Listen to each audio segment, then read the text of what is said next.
Welcome, everyone, to the podcast. We have a very special episode today. I'm going to be actually doing an interview with one of my dear friends and a former work colleague, Kristin Chesnutt. So, Kristen, welcome. So much Thank you. Gratitude for you being here today. So, if you would, quick intro about yourself. And I know I put you on the spot because you are an introvert, and I'm like, hey, introduce yourself really fast. So my apologies, but you're awesome. So you'll be fine. No worries. You would think I'd be used to this, right? You have to do it anytime you join a new job, meet new people, and I still never know what to say about myself. So okay. I'm Kristen Chestnut. Yes, you and I have worked together in the past quite a bit. It was amazing. I have worked in corporate learning and development for 12 years now. And I am currently an instructional designer, but I have done everything under the sun regarding learning and development, LMS management, instructional design, learning strategy, done some DE&I work, employee engagement, all that good stuff. I know you and I have worked together a ton, and we have gone through a lot of organizational change together. We've gone through a lot of transitions at work and like weirdness at work, or big, huge initiatives at work that we've been trying to solve for. And so I feel like because we do approach work, sometimes work with a big capital W, in the same way sometimes, but also in different ways sometimes, I thought this would be an interesting conversation to have with you. So I have been thinking a lot lately about finding purpose in my work and finding purpose at work. And there's been tons of conversation about this. I've seen tons of articles coming out about this on LinkedIn and in all different types of HR magazines, but also just across the board in conversations around engagement, the recent whole conversation about quiet quitting, which if we can talk about that a little bit if you're interested in that. But this idea of trying to find your purpose in your work and how that can maybe be a good thing and maybe not be a good thing. So I wanted to just start off with asking you if you had any general thoughts about that. What have you been seeing about these ideas about finding your purpose at work? Yeah, it really, like you said, it has been all over the place lately. And I definitely have a lot of thoughts about quiet quitting. Generally, I think finding purpose in work, I don't see it as a good thing, but I think it opens up a broader conversation around the difference between purpose in our work or purpose because of our work. And I think there's a huge difference because you and I have talked extensively in the past about how we're the kind of people that we have to enjoy and like the work that we are doing. We can't be that kind of person that just goes to work, does a job, doesn't matter what the work actually is. We both like to be intellectually challenged by what we're doing. However, that has obviously led to a lot of burnout for both of us in the past repeatedly.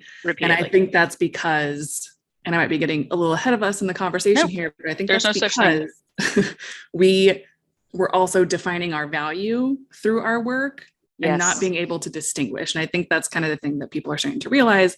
And I think it's important to acknowledge that everybody is different, right? Some people absolutely do want to have purpose through their work, and that's totally fine.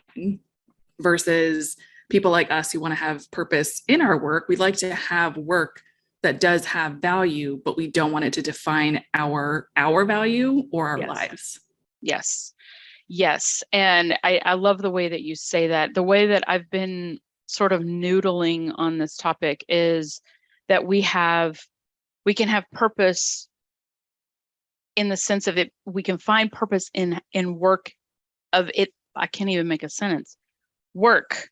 We have value in ourselves. Finding that value within ourselves we can find an outlet for it through work, but that it's not necessarily the creation point for that sense of value. This is one of the conversations that my husband and I have on a regular basis. And my husband, that he is one of those people that does not find his sense of purpose in the work that he does. And he says, if I'm getting paid and I can do what I want to do in my free time, I don't really care what I do for a living. Like they can pay me to work at my desk doing my job, or they can pay me to literally clean the desks at the end of the day at my job. I don't care, as long as I'm getting paid and I can afford to do the things that, that I want to do and support my family the way we need to be supported. I think that to me, in a sense, it's a very liberating way to go through life. Like I've often told him that I'm kind of jealous of that, because it allows him to just relax at work. Like he doesn't get the same weird stress that I do sometimes at work. And I had a thought about this yesterday, and this is like total tangent, but I had a thought about this. So I was wondering if somehow this may tie in with our like love languages, because he values being a provider in our relationship and like being able to support his family. That is where he finds his sense of purpose. And I find my love language is acts of service. So I like to help people. I want to try to support people. I want to do things for people. And this just dawned on me yesterday. I'm like, maybe I wonder if this ties in somehow with sort of just our general outlooks on life and the way that we kind of tie in our own sense of self with the way that we approach our work. But yeah, we do, you and I do, we definitely have that same sense of wanting to help people. And I would be interested to hear you talk a little bit more about this idea of finding your worth within your job. Where have you seen that for yourself, and where have you seen the companies that you've worked with try to do that? Yeah. Certainly I have seen companies try to do that, but I think where a lot of companies are missing the mark, I think it was well-intentioned that now employee engagement is certainly growing in popularity among companies. There are whole departments dedicated to it now. Like I mentioned, I've done employee engagement work in the past, but I think unfortunately for a lot of organizations, they've kind of twisted it and they don't understand what engagement means anymore. Okay. Engagement has kind of become this thing of going above and beyond. And I think that's where quiet quitting has come about after the past couple of years. And quiet quitting, the conversation around that is really interesting right now, because I'm seeing the articles on LinkedIn, but I'm also seeing people who are doing quiet quitting and their conversations around it. And I think that the huge thing that's been revealed is this is yet another place where executives and higher up in HR and companies are misunderstanding what quiet quitting is. It is the person who originally coined the term. I don't think they realized it was going to explode the way that it did. I think a more accurate term people have tossed around is acting your wage. And because it's not about being lazy, it's not about doing the bare minimum or coasting. It's about doing what you were hired to do, doing what you are being paid to do, doing it well and getting it done.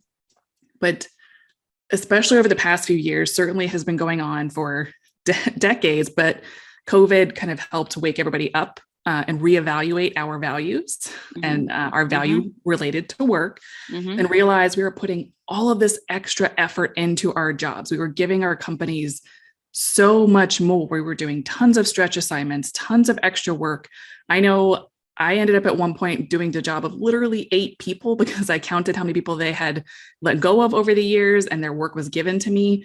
And we're not given any kind of additional payment for that. No bonuses, no raises, no other kind of financial compensation for the extra work.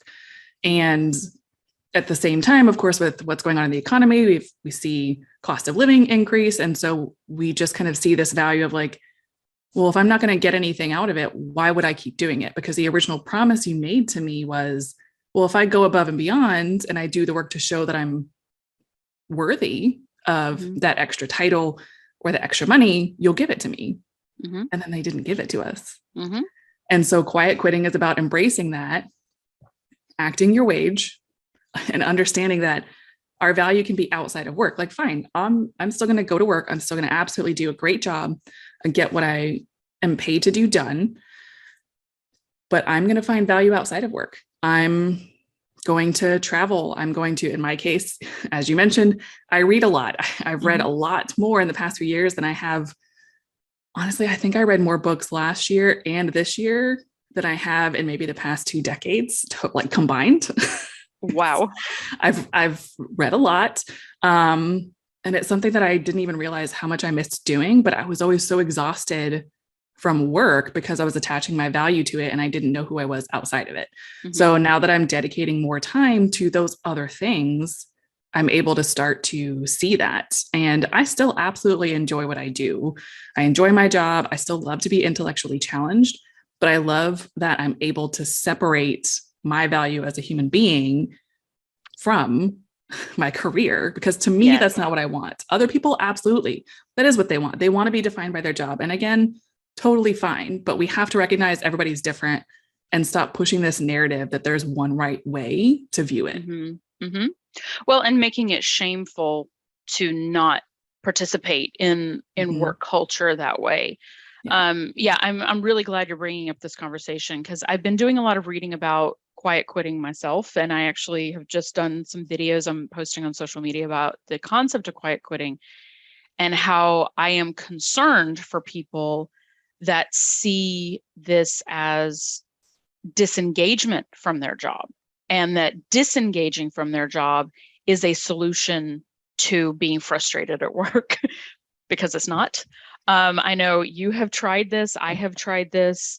That it almost feels like the pendulum is trying to swing really far the other way. Like, okay, I drank like all of the corporate Kool-Aid, all of it, like bathed in the corporate Kool-Aid. And now I'm just going to do the bare minimum. And like you said, some people are interpreting it that way. But I know I've been in that situation where I have done that and tried to pull back and tried to do the bare minimum, instead of finding that outside of work identity for myself. And I ended up in that position of I was miserable. I was miserable at those jobs. I felt like I was wasting my life because, again, tying in that sense of worth to what I was doing. If I wasn't doing anything, then I was by definition worthless. And that it made it really difficult to figure out what exactly was wrong. And I think that's the problem for a lot of folks right now who are trying to understand this idea of finding your value outside of the work that you do. So I'm interested to hear about how you have done that for yourself. You mentioned traveling, you mentioned reading. What was sort of that disentangling like for you to help you understand that your value as a human being is not in your value as a human doing? There's a t-shirt. See what you did there. It certainly hasn't been a smooth process. And I mean, complete transparency, I'm still figuring it out. It's not something I think, I don't think that it's something that you can easily break from, especially because like, if I really reflect on it, it goes back to my childhood, right? Like, I think a lot of us can probably tie a lot of the ways that we are now back to experiences when we were younger, to the point of like, my parents waking me up because I was sleeping past 7 a.m. on a Saturday and they're telling me I'm like wasting the day. Right. So coming to understand growing up that if you're not being productive, you're being lazy. Yes. And treating laziness as a bad thing, but it's honestly not. And I mean, there's actually even a book that I will recommend called Laziness Does Not Exist by Devin Price. And it breaks that myth that like laziness isn't a real thing, because if you think about it, we have to rest. If we don't rest, how are we going to continue to be productive? Yeah. And I think that's one of those things a lot of people have woken up to. And again, that's still something that I'm trying to figure out. Another book that I will recommend is called Burnouts by Dr. Amelia Nagoski and Dr. Emily Nagoski. And they kind of address that they're there are multiple types of rest that we have to have, and a lot of us don't get them. Okay. So think about like, you have to have mental rest. So this is something that like the 40-hour work week that's in conversation right now. A lot of companies are also testing out 4-day work weeks because of that, to where you're still getting paid your full salary, but you're only actually working 4 days a week. And it's not for 10-hour days, you're working for 8-hour days. So we really are just, going down to a 32-hour work week, because of the fact that, especially intellectual work, our brains were just not meant to think 8 straight hours a day, 5 days in a row. Yeah. It's just not possible. And then you think about the conversation related to that too, with companies wanting to bring people back into the office for company culture. Well, maybe that worked initially, because how many times were you and I just chatting? We weren't working. Company culture is essentially doing nothing but talking to people in the office. Right. It's relationship building. It's relationship building. It's bonding. Yeah. It's making your friends at work, which again, for some people, they love it. That's what they want. Fantastic. Love it. Do it. But trying to force that on everybody as if that's the one way of work is just not the thing. But yeah, so like I said, I'm still trying to figure this out. I think for me, it's about figuring out how and where to set boundaries with work. So I've never really been the kind of person to have like my email or Teams on my phone, because I've mostly used personal phone. Even having a work phone, it's important for me to shut it off when I'm done for the day, because if I'm quote unquote clocked out for the day, that's when I'm going to spend time on me. And that can look like whatever. And then I also have anxiety. So of course, if something really stressful is going on at work, it's incredibly difficult to shut my brain off from that and stop thinking about it. But it is something that I am trying to work on. And tell myself, your working hours are done. You can address it tomorrow. The company is not going to come crashing down because there's no such thing as a training emergency. There's no such thing as a training emergency. Like, especially in our line of work and a lot of lines of work, we feel like everything is on fire. And the reality is like, our work can be important, but is it truly something that's urgent? The Eisenhower decision matrix. And even if it's urgent, is it then also important? So like, does it need to get done? So kind of asking those questions and thinking that through in my own mind when I start to, it's certainly, I still have weekends where I'm like stressing out because it was just such a stressful week. So I'm, like I said, I'm not perfect at it by any means, but I think setting those boundaries has been huge for me. And reading, I think, has helped that, because it gives me something to truly look forward to. If I'm in the middle of a really good book and I want to get back to it, then I'm going to have no problem ending my workday at 4:00 so that I can go over to the couch right behind me and open that book up and see what's happening. Right. Yeah, I'm definitely still working on this. And in a sense, I feel like I'm still at the beginning of this journey, because this is one of those things that we sort of cycle back through it if we don't catch it and we don't stay diligent with it. I was raised with a lot of the same kind of concepts. I was also raised in a very sort of, I did not come from a baby boomer aged family. Even I came from a previous generation, silent generation, I think, family.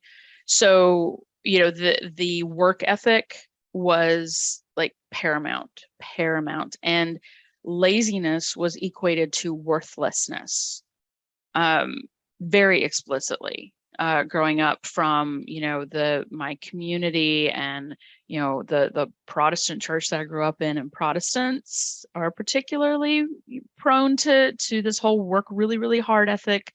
But it's something that wasn't really even occurring to me as that much of a problem. But it's really become a problem, because when we associate being productive with our sense of worthiness and our sense of value, we can never do enough. But there's always a gap there. There's always a point where we could do more.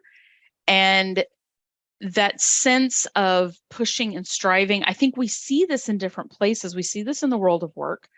I think we see and did see this in this whole hustle culture with putting, creating side gigs and like work a full-time job, but also create a business on the side and also be working out so that you look like you could be in a Marvel movie tomorrow because you're like super fit, and also meal prepping, and also, like you're environmentally aware and doing all this volunteer work on the side.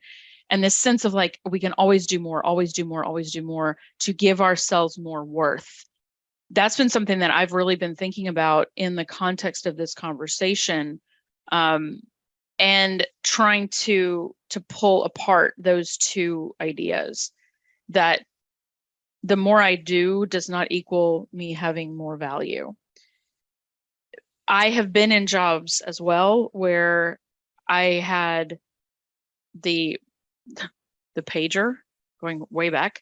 I had the pager, had a BlackBerry for a long time, have, the work cell phone, the apps on my phone that tie me back to work all the time. And it's honestly been one of the things that I have started actively avoiding at work, and really forcibly setting those lines in the sand. But we still have this idea that like, well, if my boss emails me at 10 o'clock on a Saturday night, are they going to look down on the fact that I didn't respond back? And I think this is going to be major cultural shifting going on with this. I think this, to your point, is one of those interesting things that did come out of COVID, that we started looking back and going, why am I working this hard? Why am I doing this much?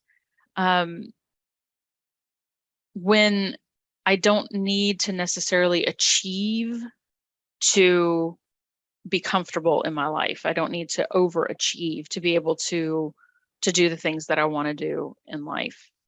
I was recently on vacation in Austria, in Vienna, Austria, and actually met this young woman working in a coffee shop there. She is American, and she ended up moving to Vienna because of a relationship. The relationship had broken apart. She decided to stay. And when we were talking to her, she was working in this beautiful cafe right in the middle of historic Vienna. And we were asking her about what her life was like. Like, this was amazing to me. She's in her early 20s. She's made this drastic, radical life choice that's just really amazing.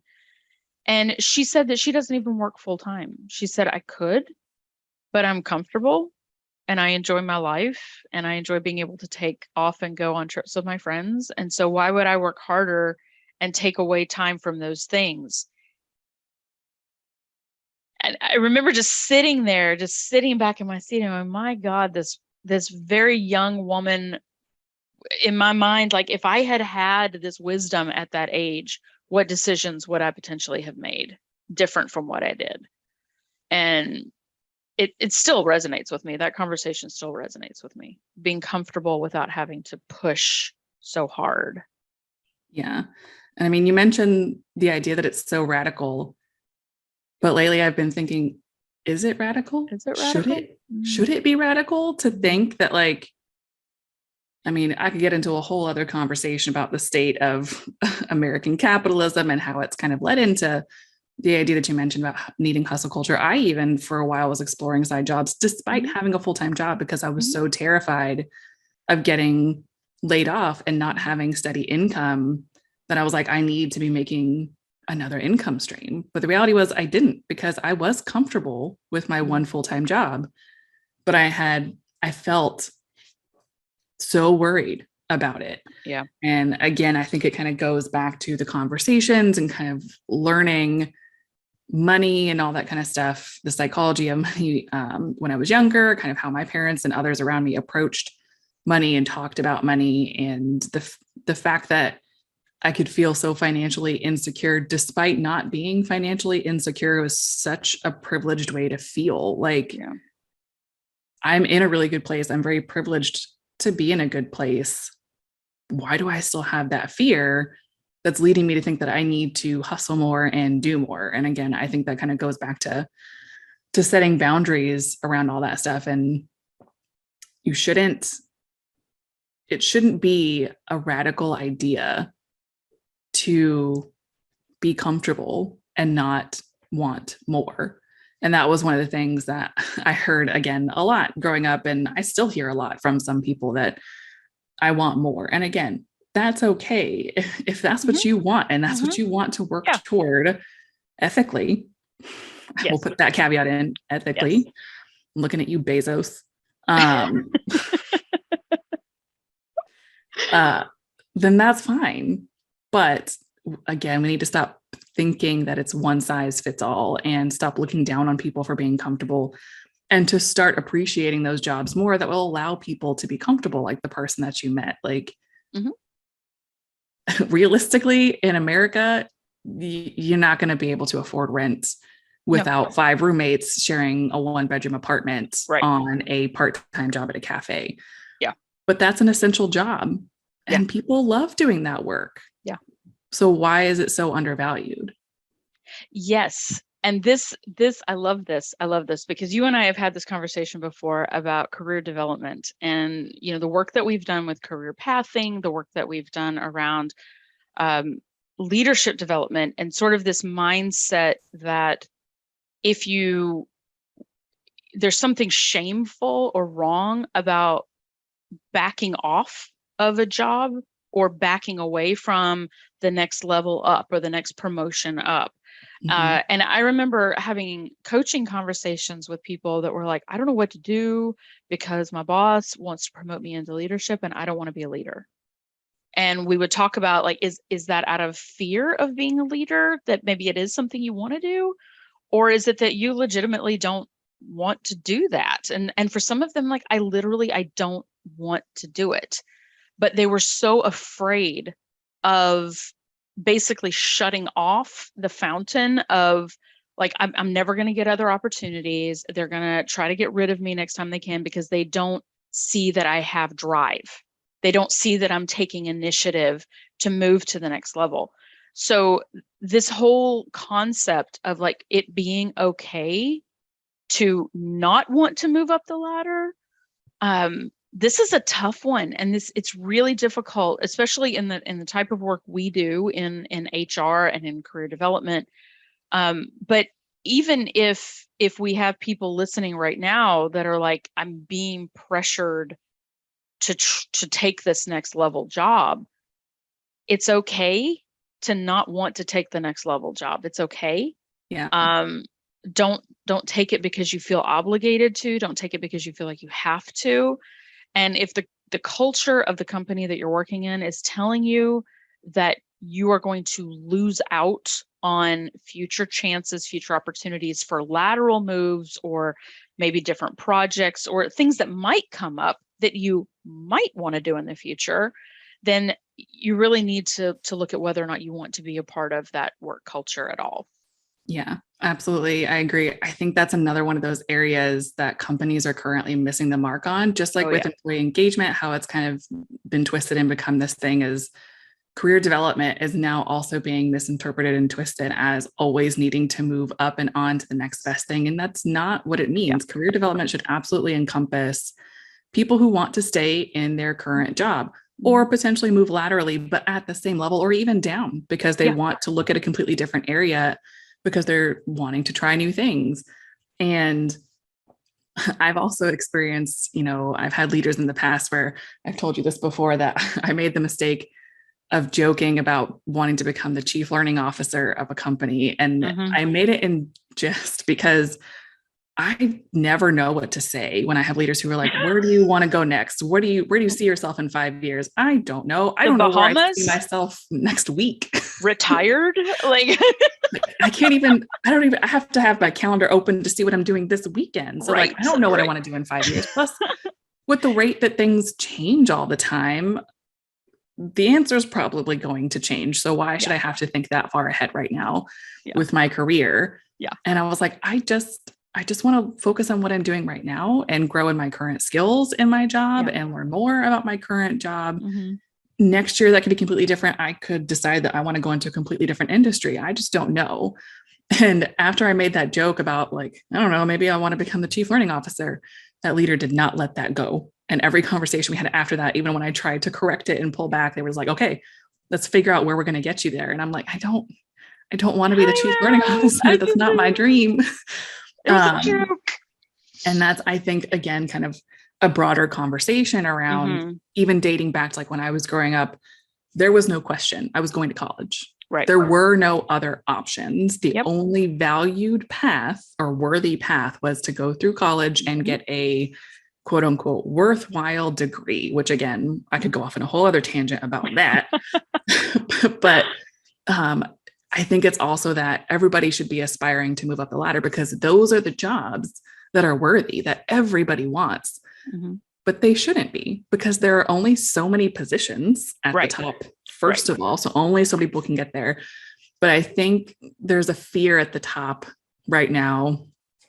And this is maybe me, a little bit of a hot take. I'm sure there are people who disagree, but it also might be a little bit of a conspiracy. But if we start to devalue those jobs and take them off of the pedestals they used to be on, they kind of lose their value and worthiness if that's the reason that they moved into those positions was to feel superior to other people.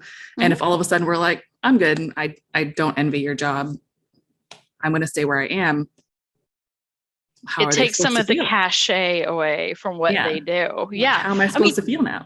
Even this whole concept of having career plans. I mean, and this is something that, you know, we literally teach this for a living. We literally teach this for a living. I suck at career planning. Like I cannot do it. Because I'm not a person who has any interest in planning my life 5 years out. I like to go with the flow. I like to see where things are taking me and like, maybe we'll live here. Maybe we'll live here. Maybe I'll become a sheep herder. I don't know. I'm going to go with the opportunities that the universe is throwing at me and decide, do I like this? Am I interested in this? Maybe I'm interested in this other thing, you know? I mean, a perfect example of this 10 years ago, if I had been planning out what I'm doing now, I would not be in Texas. I would not be teaching belly dance because it sort of fell in my lap and I'm like, oh, this is cool. This is fun. I'm going to try this for a little while and see what happens. And so, this sort of rigid structure to getting yourself where you're supposed to be at a certain point in your life is really difficult to wrap your brain around for some of us. Like we were talking about, I think one of the other things that we just really need to get better about as a society and as individuals is understanding that all of these different jobs have value and stop trying to place different levels of value on those jobs. We need to get out of this mindset of like, you're just a janitor or you're just entry level, you're just a data analyst versus like, oh, you're a senior manager. Oh, you're a VP. Society can't run without people who work in the restaurant industry, in the hotel industry, who are janitors, who are teachers, society. We're truck drivers. Yes. Society, we saw this during COVID, like everything shut down because we didn't have like people to help with the supply chain and people to build stuff at factories that we needed. Yes. Society needs all of these other jobs. They have amazing value that we could not live without. And so we need to stop looking down on them or being like, okay, it's fine for now, but you need to aspire to something greater. That I don't understand that mindset. I know a lot of people who have that mindset. I personally don't understand it. I personally, I could never be a barista, understand all the different recipes for, I can barely make my coffee at home and have it taste good. My Nespresso does the majority of my work for me. And even then, it's still not the same as somebody who knows how to make good quality espresso and steamed milk. So I don't know why I'm stuck on the idea of coffee, but we just need to value. I don't know. maybe I didn't have enough. We just need to value them more because they all have so much more value and require and deserve so much more recognition than we have given them in the past that we give them now. And I think that's a huge part of the conversation that needs to happen. I completely agree. It's one thing, my sister and I have talked about this quite a bit, that we're really grateful to our mom for giving us that growing up and making sure that we understood that you treat people with respect, no matter what they do for a living, no matter who they are. And I've seen it come out where I didn't really think about it until I saw other people not doing it. I remember, okay, this is like way flashback in the past. My job in college, I was a work study student in college, and my job was sitting in the basement of the library, and I opened the periodicals, the international periodicals, and sorted them for them to go up on the shelves. And the maintenance crew for campus would often come through there because they kept a lot of their supplies in the basement. So I knew them really well. Like I would literally see them every day. We would stop and chat and talk, and super nice people. And it didn't really even occur to me to think anything about having a relationship with them until I was on campus one day. And I went to a fairly well-known, highly respected school that was sometimes called the Plantation because we had a lot of very wealthy white kids on campus. I was not one of those wealthy kids on campus, but we were in a predominantly Black community. The university was, and so a lot of the staff on campus were Black. And so I was walking across campus one day and I saw these guys on campus, and I waved at them, and they looked at each other and then looked at me and kind of sheepishly waved back. And so I walked over there and I was like, "Hey, how you guys doing?" And they were surprised that I spoke to them. And it was heartbreaking to me because they said people don't talk to us in public. I was horrified. I was horrified. And it made me very grateful to be raised with the idea that you respect people no matter what they do. But even with that being said, growing up, going to college, going to graduate school, being told that like certain jobs were for me, other jobs, you don't need to be doing that stuff. That's too simple. That's too basic for you. That's too low on the, on the ladder for you. You don't need to be worrying about that kind of stuff. That does seep in. It really does seep in over time, until you start realizing that you're having those sorts of thoughts when something like COVID happens, and you look around and realize that like basic stuff is not being handled. Because those of us in office jobs are like, I am completely helpless to do anything with this situation. Yeah. Like I can't fix anything. I can't fix plumbing issues. I can't do anything for myself because I'm so used to these other people doing all this stuff for me, and me putting myself on a pedestal that's like, well, I don't need to worry about that because I have people that do that for me. So yeah. It is so detrimental. You're absolutely right, to the way that we view work, to the way that we view value of human beings. And it takes kind of that constant awareness, I think, when we're looking around and we see people who are doing jobs that we wouldn't necessarily want to do, and asking ourselves questions around why would we not want to do that? What is it about that job that, like, I don't feel like that's something I should be doing? And when you catch that, where is that coming from?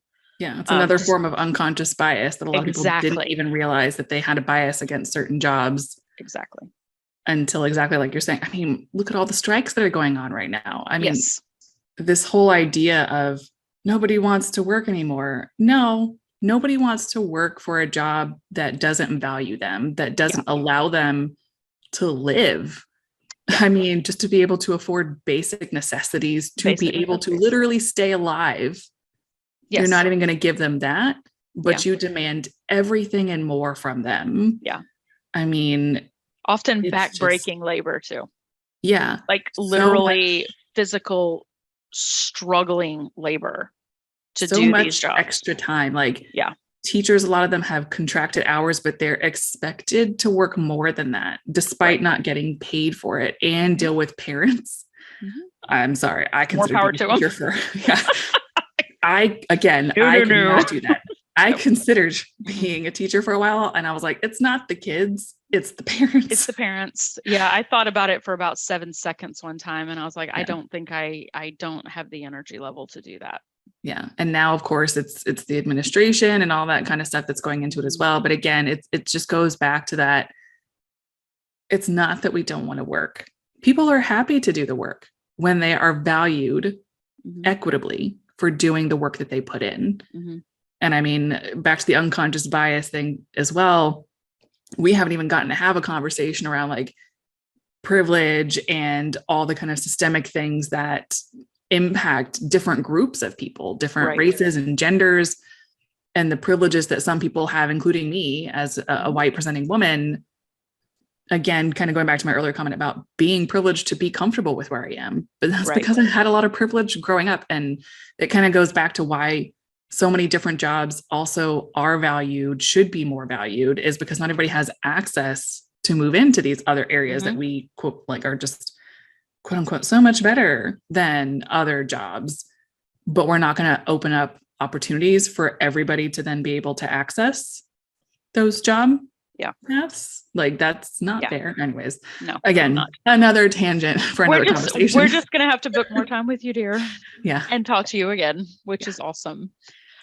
So you had some book recommendations for our listeners. So what were your book recommendations? Yes. So Laziness Does Not Exist by Devin Price, and then Burnout by Dr. Amelia Nagoski and Dr. Emily Nagoski.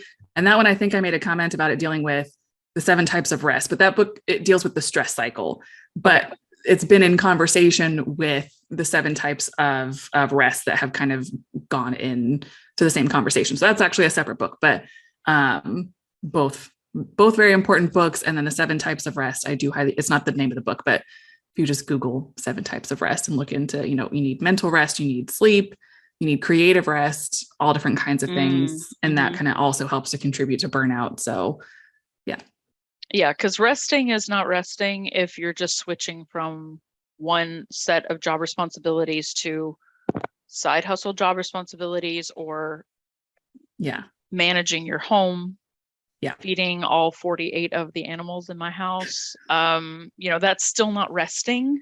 No, that's excellent. So thank you. I wanted to wrap up with just a couple of thoughts about how you and I, and all of our listeners can continue to try to find our value and our identity outside of work. So a couple of thoughts that I've been personally working with lately are being curious about what interests me and following those things without the expectation that I need to be amazingly good at them. That is tough because I'm a perfectionist. And so it's like, I want to try some new hobby, and I'm like, oh, I'll try this new hobby and maybe I can make money at it. And maybe I can turn it into this whole big thing. And maybe I can become like an Emmy award winning, whatever. Instead of just saying like, I might be horrible, and that's awesome to be horrible at something. And just to allow that curiosity to come out as something that is valuable within ourselves. And with that same idea is catching those judgment thoughts of when I'm not doing enough, or I don't feel like I'm working fast enough, or I didn't get this done today, or the judgment thoughts that go with transferring my to-do lists. And you've seen my to-do lists, they're ridiculous. Transferring the to-do list onto the next day's to-do list, and then being like hateful with myself for not getting it all done, even though no human being on the planet could get all of that done. But catching those judgment thoughts whenever they're happening to say, whoa. I'm doing enough. I am enough without even doing. I am enough. So those are things I've been working with. I don't know if you have any tips or ideas that you would like to share with everybody on finding value and identity outside of work. Yeah, I think the biggest tip I would offer is to first just kind of reflect on what you really want, what brings you joy. Because again, kind of like we were talking about earlier, for some people that will be work. Maybe they are working in a nonprofit that they're really passionate about, or maybe they're working in government and pushing policies that they truly believe in, or maybe they're an instructional designer and they love it. And that is absolutely where they find the value in their life. And that's totally fine. But also just be okay with the fact that work, whatever it is, doesn't have to be what your value is. Figure out what brings you joy and make time for it. So again, like I mentioned, for me, I fell in love with reading. And so I always make tons of time for it. I absolutely get heat from it. Visiting my family, I'll always have a book with me. Sometimes I prioritize staying in to read a book because that's just really what I want to do as opposed to going out. And that's okay. And I'm the same as you. Like I am also a perfectionist. And so I'll try like watercolor painting. I'm like, I can do this. This will be my new creative outlet. And yeah, I absolutely have in the past had a terrible record of being like, I'm not immediately good at this, which who's immediately good at something the first time they try it? Nobody. Nobody. And just finding the joy in trying new things and being okay, like you said, with not immediately being good at it. And also, like you mentioned, not commodifying it, because not everything has to produce monetary value. Yeah. It can bring joy, and that is value to my life. Yes. And so I think that's kind of the first thing, is evaluating what brings you joy. Is it work? Great. Then that's what you can focus on. Is it traveling? Fantastic. How can you make that happen more with whatever means you have? Is it reading? Is it painting? Is it just, I want to try every single craft possible, figure out what it is and figure out how you can make that happen. And then I think it's just the other thing, like I mentioned, is setting boundaries. And I know that it's incredibly hard because again, I'm still not perfect at it in any way, shape, or form, but turning off your work phone, or not even having work on your phone in any shape or form, if you can avoid it, if you're able to leave it off of your devices. If you prefer to have a flexible schedule, fantastic. If you want to work a couple of hours, do something else, work a couple more hours, especially if you work remotely, if that's a possibility, again, fantastic. If that's what works for you, you don't have to force yourself to stick to a schedule, but just figuring out what those boundaries are and setting them and doing your best to stick to them to make sure that you have time for what does bring you joy.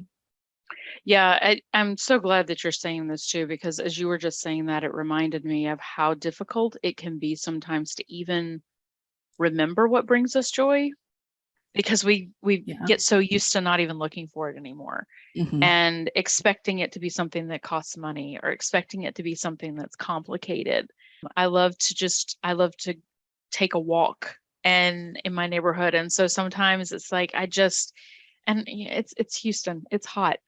I'll take my little umbrella and I'll go and walk just in the middle of the day when I'm feeling that stress and that anxiety. And it's like, sometimes it's worth more to me mentally and emotionally and physically to go take a walk instead of even eating lunch. Like I don't even want to eat lunch sometimes, when I've been able to sort of fill myself up with some sunshine and the little lizards that are running across the yard and that kind of thing. So, but it's very easy to tune that out. And so looking for those moments of joy, and looking for those moments when the stress is starting to really spike, that's usually when there's a boundary being broken or being pushed against. So, and I think it's important too, to consider the fact that like, not everybody has the ability to just quit.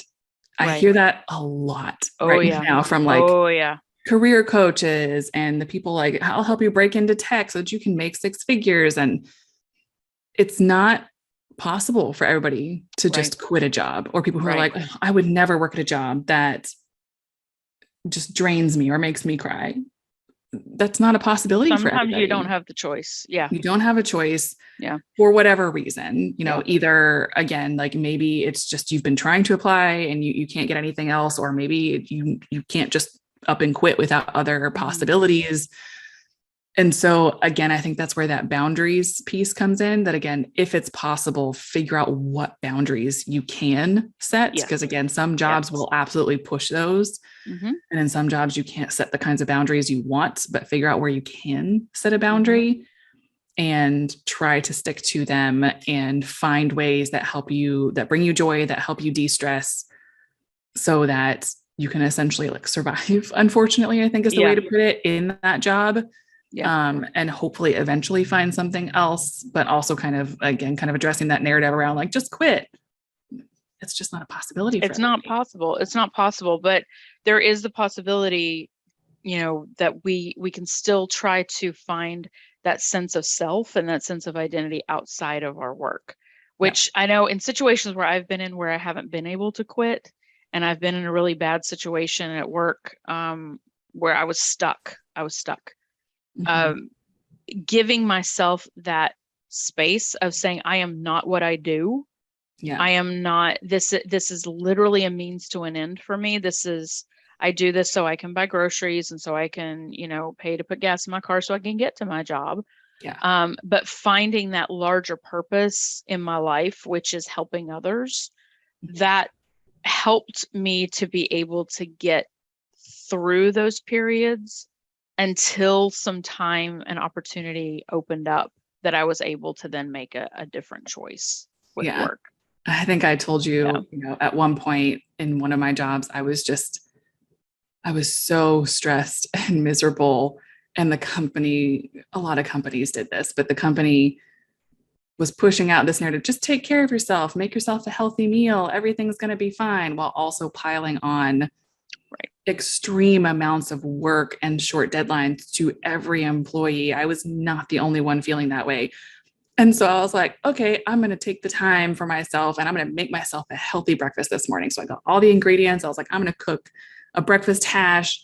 I had an incredibly stressful meeting and then went to go make my breakfast with tears streaming down my face.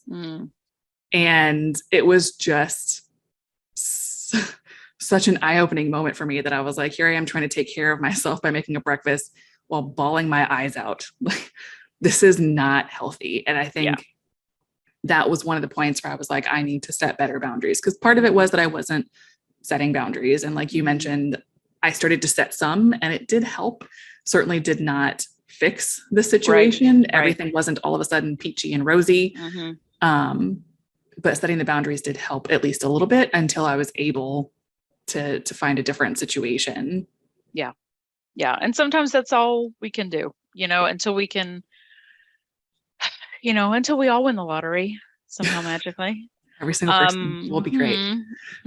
I mean, again, Jeff Bezos, if you would like to share some of your money, and Elon Musk. That too. Yes. So, So, hopefully this conversation has been helpful for some folks who may be dealing with some of this right now. Some people that are trying to understand this whole concept of quiet quitting. We talked about that a little bit, and trying to understand what that can actually look like in a healthy way instead of in an unhealthy way. And figuring out, how do we identify ourselves? How do we associate ourselves and our sense of self, our sense of value, our sense of worthiness with the work that we do? And how can we instead look at something a little more self-focused and internal, and use work as that outlet for part of our purpose instead of the source of our purpose? Yeah, absolutely. All right. Well, thank you very much for being here. I really appreciate it. I'm sure we'll have you back because you had a lot to say, and we have a lot of conversations still waiting to be had. So, yay! So thank you everyone very much. And thank you, Kristen, for all of your great book recommendations. And until next time, everyone, take care.